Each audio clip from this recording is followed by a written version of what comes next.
Bonjour à tous, bienvenue sur cette nouvelle vidéo, j'espère que vous allez bien.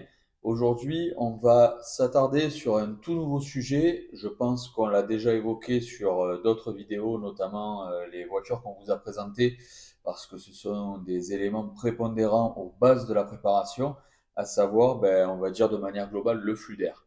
Le flux d'air sur quoi? Sur la partie admission. Donc vraiment ce qui va venir alimenter la mécanique en air frais, le plus frais possible évidemment. Euh, on ne parle pas de sural, on ne parle pas de turbo, compresseur, que ce soit vraiment l'admission d'air, donc jusqu'au papillon. Et puis voilà. Donc aujourd'hui, on va essayer de passer en revue les différents éléments qui font cette famille de produits que sont les filtres à air, les kits d'admission, etc., les durités d'admission, les cloisonnements, etc. Bref, tout ce qui fait cette famille de produits.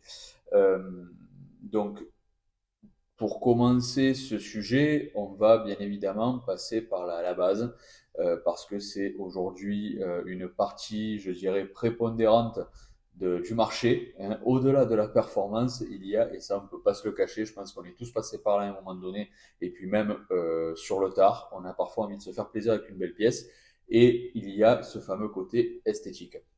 Le côté esthétique, quand on soulève un capot et qu'on voit un très joli kit admission, c'est une belle pièce généralement, c'est bien fini, ça vient habiller la moteur, ça donne un caractère sportif à l'ensemble. C'est relativement, je dirais, flatteur. La plupart du temps, on récupère une sonorité également un peu plus flatteuse. Donc bon, il y a tous ces éléments qui font que, en termes d'agrément de conduite, en termes de plaisir derrière le volant, avant même de prendre des chevaux, on s'est fait un petit kiff. Ça, c'est vrai que c'est généralement la base. Mais comme vous pouvez vous en douter, le gros intérêt de travailler sur l'admission d'air, c'est d'aller chercher un niveau de performance supérieur. De quelle manière? C'est très simple. De toute façon, comme on l'a déjà évoqué auparavant, pour faire des chevaux avec un moteur, il faut de l'air, il faut de l'essence. Et l'objectif, à la suite de ça, faire une bonne étincelle avec un bon allumage, comme vous avez pu le voir sur la vidéo précédente. Pour faire un maximum d'air frais, pour générer un maximum d'air frais, l'objectif, ça va être quoi? Ça va être de maximiser le flux d'air, essayer d'en apporter le plus possible et dans la meilleure des situations possibles, qu'il soit le plus frais possible. Le maximum d'air frais fera bien marcher votre moteur. Il y a plusieurs étapes à ça. Il y a plusieurs catégories de produits. Par conséquent, comme vous pouvez vous en douter, c'est toujours le nerf de la guerre, des budgets différents. Mais il faut avoir une chose en tête, c'est que, comme toujours, hein, tout n'est pas bon à prendre sur le marché. Tout n'a pas nécessairement une conséquence positive d'un point de vue purement mécanique, à part, oui, comme je le disais juste avant, parfois un effet esthétique. Mais c'est tout. Parfois, ça peut être même anti-mécanique, on va le voir.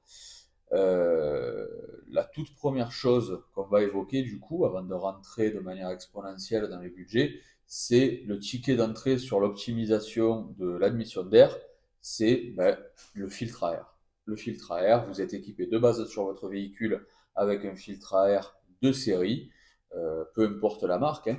L'objectif, si on souhaite optimiser l'admission d'air, ça va être de passer sur un filtre à air sport qu'on appelle. Alors généralement, il y a des marques très répandues, comme là aujourd'hui on vous présente BMC. Donc là, le filtre que vous avez sous les yeux, c'est un filtre à air sport. Premier avantage, forcément une capacité de filtration de l'air beaucoup plus importante qu'un filtre d'origine. Donc vous allez laisser passer plus d'air. Forcément, si on laisse passer plus d'air dans le filtre, un volume d'air plus important, le débitmètre derrière va s'amuser à gérer et on va avoir un gain de performance. Alors bien sûr, hein, on ne va pas gagner 25 chevaux avec un filtre à air, pour rester quand même lucide, mais ça fait partie des éléments, ça fait partie des outils, des bases de la préparation. Voilà. Alors attention, hein, j'insiste sur un seul point par rapport à ça, c'est d'éviter tout ce qui va être filtre huilé, etc. Parfois, on a certaines marques comme ça sur les motorisations modernes avec les débitmètres d'air, tout ça, ça fait pas bon ménage. Donc il faut vraiment choisir le matériel en fonction de sa mécanique et ne pas se faire piéger. Voilà. Donc pour ce qui est de ces filtres à air là, il y a un second avantage qui est l'entretien. C'est pas des filtres qui se changent à chaque révision. comme la plupart des filtres de série, on est sur des filtres avec entretien. Donc, qui peuvent se nettoyer de la façon la plus basique qui soit, hein, eau savonneuse, et puis on laisse sécher. Sur des délais un peu plus rapprochés, on peut se permettre de mettre un petit coup de soufflette. Ça pose pas plus de problèmes que ça non plus. Alors bien sûr, pas avec 4 barres de pression derrière au point de tout arracher à l'intérieur, hein, mais bon, voilà, ça peut suffire. Sinon, ben, pour revenir sur BMC, vous avez la possibilité d'utiliser les produits d'entretien spécifiques qui vont vous permettre ben, d'augmenter la durée de vie de votre filtre à air et surtout sa capacité à être performant dans le temps. Voilà. Donc ça, première chose, première base de la préparation moteur en passant par un très bon filtre à air qui, soit dit en passant, et ça va faire le lien sur la seconde étape pour notre projet d'explication, ça reste dans la boîte à air d'origine. Donc un très bon filtre à air sport dans une boîte à air d'origine. Et ça marche très bien. Attention, justement, c'est là qu'on bascule sur l'élément suivant. On oublie tout ce qui est filtre conique, fixé avec un boa en silicone, une durite en silicone, sans aucun cloisonnement, sans rien, pour la bonne et simple raison que dans la baie moteur, même si l'air arrive par la calandre, vous allez avoir un tourbillonnement malgré tout d'air qui se crée dans la baie moteur, et un moteur, c'est chaud. Forcément, vous allez aspirer de l'air chaud. Alors effectivement, ça a été une mode à l'époque, dans les années 80, 90. On avait le filtre à air green qui était sur le côté du moteur. Ça faisait stylé, c'était à la mode. Mais à part aspirer de l'air chaud, ça apportait pas plus de choses que ça. Donc c'est pour ça qu'on insiste sur un point, à mettre un kit admission, alors je ne vais pas dire de mauvaise qualité, mais un kit admission tout à fait basique avec durite d'admission, filtre conique ou mettre un très bon filtre BMC dans sa boîte, excusez-moi, je vais y arriver, dans sa boîte à air d'origine, il n'y a pas match. On part là-dessus, on est tranquille, c'est fait pour, on va chercher de la perf, on va chercher une durée de vie accrue et on ne s'encombre pas avec du matériel pas de gamme. D'accord? Et pour autant, en plus, ça va vous coûter moins cher, hein, parce qu'un très bon filtre à air, en moyenne, vous êtes allé entre 60 et 80 euros, alors qu'un kit admission lambda, vous allez vite mettre 100, 150 euros sur quelque chose qui ne va pas vous apporter un réel gain, d'accord? Comme vous pouvez le voir, et je pense que vous vous posez la question, sous les yeux, vous avez juste ici un kit admission CTS Turbo. Donc, c'est un kit admission prévu pour BMW 135i, M235i, M2, etc. On retrouve ce que je décrivais qu'il ne fallait pas faire. Mais voilà, là, justement, je vais peaufiner. Donc, on a la durite d'admission CTS Turbo avec le boîtier pour venir brancher le débitmètre d'air, d'accord? Et le fameux filtre conique. Sauf que des marques comme CTS Turbo référencent pour certains véhicules des kits admission qui sont relativement bien pensés. Quand je dis relativement bien pensés, c'est en quel point? C'est qu'on a un matériel qui est tout à fait convenable pour le budget engagé. D'accord?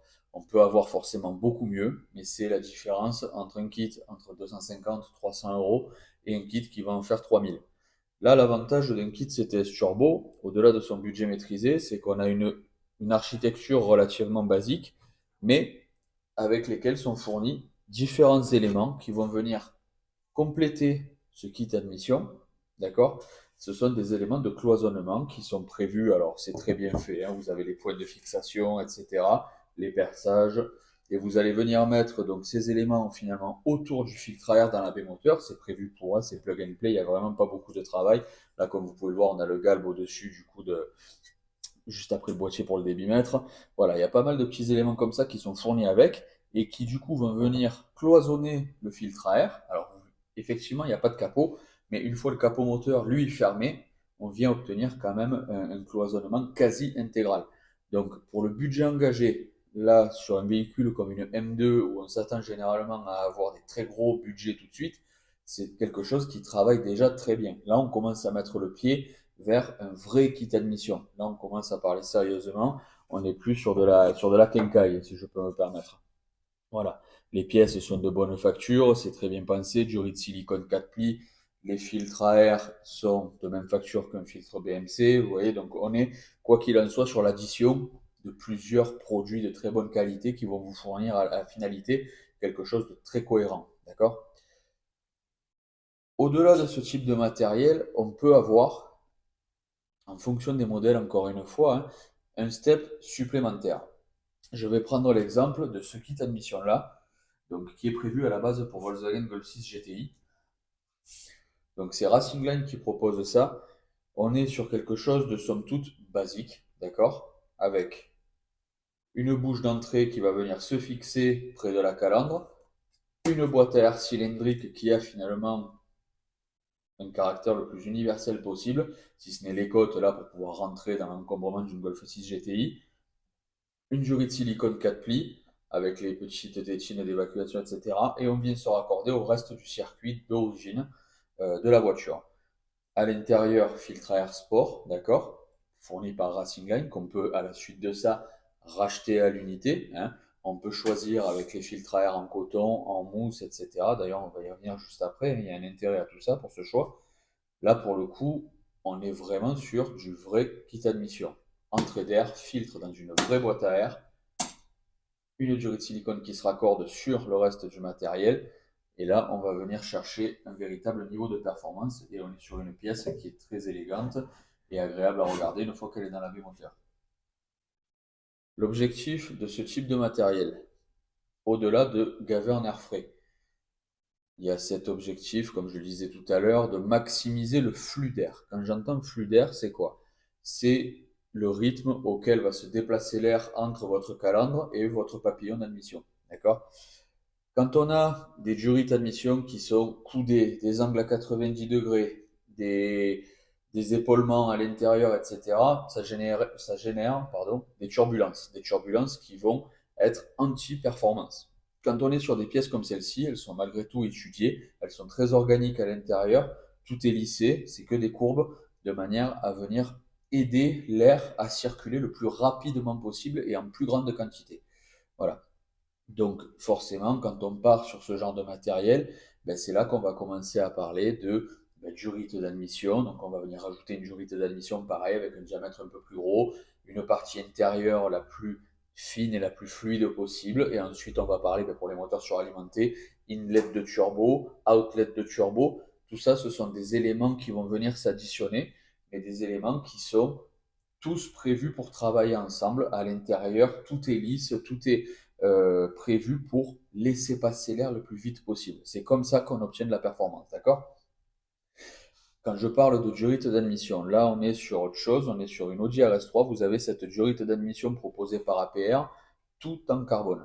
Donc au-delà d'être très esthétique, d'être très légère, on a un diamètre forcément qui va être plus important que celui d'origine, d'accord? On a une partie interne qui est extrêmement lisse, extrêmement organique, bien calculée pour le flux d'air, et surtout la capacité du carbone à ne pas retransmettre la chaleur. Donc forcément, vous arrivez en air frais, vous passez en air frais dans la boîte à air, vous conservez l'air frais dans votre durée d'admission, et vous arrivez à l'entrée d'air, donc sur la partie plus mécanique, avec l'air le plus frais possible. Problématique quand on va avoir un kit admission où on va gaver en air frais et derrière une conduite en métal ou en plastique qui vont malgré tout conserver et déjà transmettre de la chaleur aux premiers éléments. Donc là, pour le coup, on est sur une pièce qui est certes onéreuse, mais on commence vraiment à réfléchir à tous les petits détails qui vont faire que on a la meilleure admission d'air possible. Bon, c'est avec ce genre de pièces qu'on arrive sur des kits admission qu'on me propose la marque Venturi, avec des kits à 2000, 2500, 3000 euros. Bon, c'est une finition extrême, c'est très bien pensé, c'est étudié en soufflerie. Après, c'est un outil, encore une fois, pour le développement, donc il faut le budget qui va avec, parce que s'il n'y a rien qui va sur la voiture, mais que vous mettez 3000 sur une kit admission, c'est pas avec le kit admission que vous allez changer grand-chose. Donc j'en reviens à ce que je disais tout à l'heure, c'est qu'il faut toujours choisir le matériel en fonction de son besoin. Je pense que vous m'avez déjà entendu dire ça sur les autres vidéos. Par contre, là, on arrive sur donc, ce kit admission que vous avez ici, donc sur votre droite, vu que vous êtes face à moi, c'est la fameuse boîte à air R600, le kit admission R600 proposé là encore par Racing Line pour toutes les voitures, donc avec les châssis MQB qu'on appelle, donc ça va être tout ce qui est Golf 7 par exemple, Seat Leon Cupra 5F, etc. C'est un kit admission qui est somme toute basique, d'accord, mais qui va venir de par la longueur de cette prise d'air dans la calandre récupérer un volume d'air frais colossal, d'accord. Ce volume d'air frais va passer dans la boîte à air, Dans cette boîte à air, on va retrouver les fameux donc, filtres à air, soit en coton, soit en mousse, comme vous le souhaitez. Et on va avoir là quelque chose qui fonctionne très bien. Quelque chose qui fonctionne très bien euh, pour les motorisations suralimentées, les fameux 2 litres TFSI, etc. On est sur quelque chose qui va permettre d'obtenir un niveau de performance très important, d'accord, avec un budget qui est très maîtrisé. Ce budget maîtrisé, j'entends par là qu'on reste sur une pièce en plastique, on reste sur une pièce très basique avec un cuvelage en dessous, un filtre à l'intérieur, un capot en plastique et on a un résultat qui est optimal. C'est pour ça qu'aujourd'hui, quand on a une réelle recherche, je dirais, de performance, mais qu'on ne veut pas mettre un budget colossal dans la préparation, cette fameuse R600, c'est le produit parfait. Le budget est maîtrisé et on obtient des résultats plus que cohérents. Bien évidemment, il n'y a pas que Racing Line pour les Volkswagen qui proposent ce genre de choses. On peut avoir le même type de produit pour plusieurs marques par l'intermédiaire de plusieurs fabricants. Et généralement, c'est ce qui fonctionne le mieux parce que vous avez cette sensation déjà financière de ne pas avoir lâché un budget énorme. Et derrière, ça fonctionne, ça marche, on a des résultats. Donc c'est le top. Je reste sur ce type de pièce. Je reviens sur la question des filtres à air, mousse ou coton. Vous verrez, si vous circulez sur notre site, c'est quelque chose qu'on vous propose souvent. C'est qu'il y a un intérêt. Forcément, comme vous pouvez vous en douter, un filtre à air en mousse, donc ça ressemble à un gros micro, hein, euh, le gain est surtout lié à la performance, d'accord? Ça reste un filtre avec entretien, mais qui forcément, de par la finesse de la mousse, va se dégrader beaucoup plus facilement qu'un filtre en coton, comme vous pouvez l'avoir ici, avec les petits renforts en maille métallique, etc. Donc c'est vrai qu'il y a cette notion de performance accrue avec la mousse, qui n'est pas non plus à dénoter par rapport à un filtre coton qui fonctionne malgré tout très très bien. Donc après, ça dépend de l'orientation que vous donnez à votre projet. Si vous êtes sur une vraie voiture de course, une voiture de piste ou quoi que ce soit, et que vous allez rechercher le maximum, bon ben, ça sera peut-être un choix vers la mousse. Si après vous êtes sur un véhicule loisir pour vous amuser, pour aller balader, etc., le filtre coton suffira largement. Et même si derrière il y a une quelconque reprogrammation ou une quelconque série de pièces perf qui vont donner suite à une cartographie bien spécifique pour aller chercher des watts, ça fonctionnera quand même, il n'y a aucun souci là-dessus. Mais il y a cette notion de durée de vie du coup entre les deux qui va influer. Je me permets de revenir brièvement sur un point qu'on a évoqué au tout début, à savoir l'effet esthétique. C'est sûr que quand on met ce type de produit en carbone à côté d'une boîte à air tout en plastique, il y a un décalage quand même, il y a un décalage de finition, il y a un décalage d'élégance dans la pièce. Il faut savoir que la plupart des marques qui proposent des kits admission sont en mesure aujourd'hui de proposer différentes gammes au sein même de leurs références. La Racing Line, en l'occurrence, vous allez pouvoir la récupérer avec le capot, donc la partie supérieure qui se détache, hein, en carbone. Carbone mat, carbone brillant. Vous allez pouvoir récupérer ce genre d'éléments qui, à la finalité, ne vous apporteront pas grand-chose. Mais une chose est sûre, quand vous allez soulever votre capot et que vous avez cette longue partie en carbone associée à des joints de silicone, etc., vous aurez un effet esthétique qui sera certain. Voilà. Donc là, on a fait un petit peu le tour des différentes possibilités, hein. Alors après, bien sûr, vous avez des boîtes à air qui vont être envisageables de manière beaucoup plus artisanale.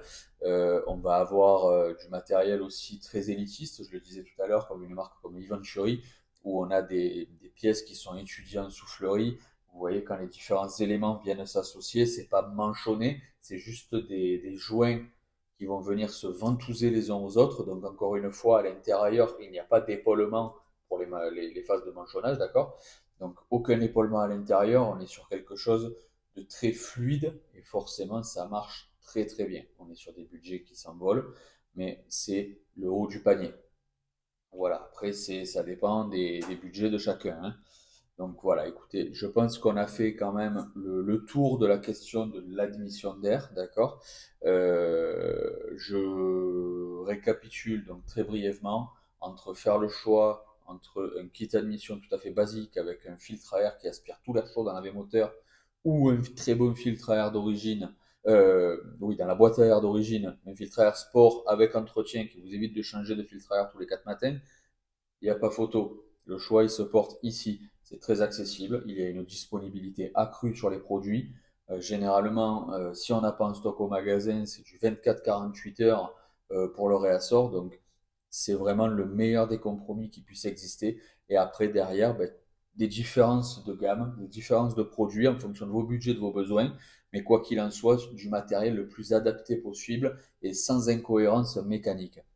Je pense qu'on en a fait le tour. Si bien évidemment vous avez besoin de compléments d'information, si vous avez besoin de préciser les recherches quant à votre besoin personnel, parce que là je sais qu'on est passé sur de la BM et de la Volkswagen ou de l'Audi, mais forcément la question de l'admission concerne tous les moteurs.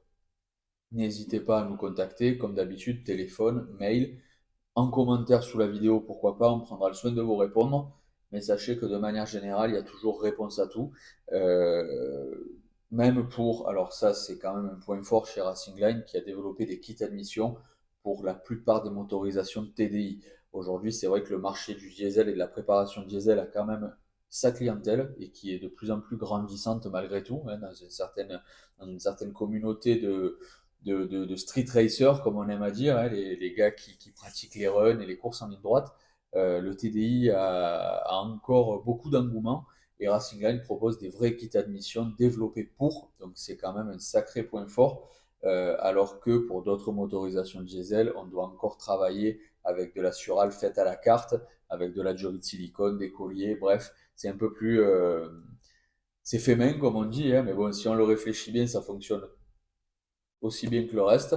Mais voilà, n'hésitez pas voilà, à nous solliciter pour qu'on éclaircisse un petit peu certaines choses et qu'on essaie, ben, dans le meilleur des cas, de référencer le bon matériel pour votre voiture et surtout adapté à votre besoin. Je vous garde encore une dernière minute, peut-être pas une minute, mais quasi, pour vous parler de notre merchandising, la marque Samplon. On met le lien de la boutique dans la description. C'est une marque qui cherche à rassembler l'ensemble des passionnés de sport mécanique, quels qu'ils soient, hein. Comme on dit, on a tous la même passion, on l'interprète simplement différemment. C'est ce qu'on aime à faire ici chez STR Performance, regrouper des gars qui vont faire du statique avec des pilotes de rallye, des pilotes de drift, des clients lowrider, culture mexicaine, américaine, les muscle cars, etc. Même des personnes en moto, en mobilette, tout ce que vous voulez. Et Samplon est là pour regrouper tout ça. Donc, comme je disais, vous avez le lien en description et vous allez découvrir l'entièreté de notre collection, que ce soit des t-shirts, des sweats, des hoodies, des mugs, des casquettes, bonnets, bref, tout plein de choses à l'effigie de Samplon avec des designs très typés qui vont permettre de vous identifier entre vous au fil du temps. Et nous, de notre côté, bien évidemment, ça nous permet de continuer à vous proposer ce genre de contenu et d'essayer de vous amuser le plus possible. Voilà, c'était donc du coup l'atelier technique numéro 4, si je ne dis pas de bêtises. Et j'ose espérer vous retrouver la semaine prochaine dans une voiture et qu'on aille s'amuser un petit peu. Voilà. Je vous dis à bientôt. N'oubliez pas la cloche, on like, on commente, on fait tout ce qu'il faut. Ouais, je ne vous fais pas la leçon, je pense que vous l'avez assez entendu chez tout le monde. Et puis ben, à la semaine prochaine. Salut.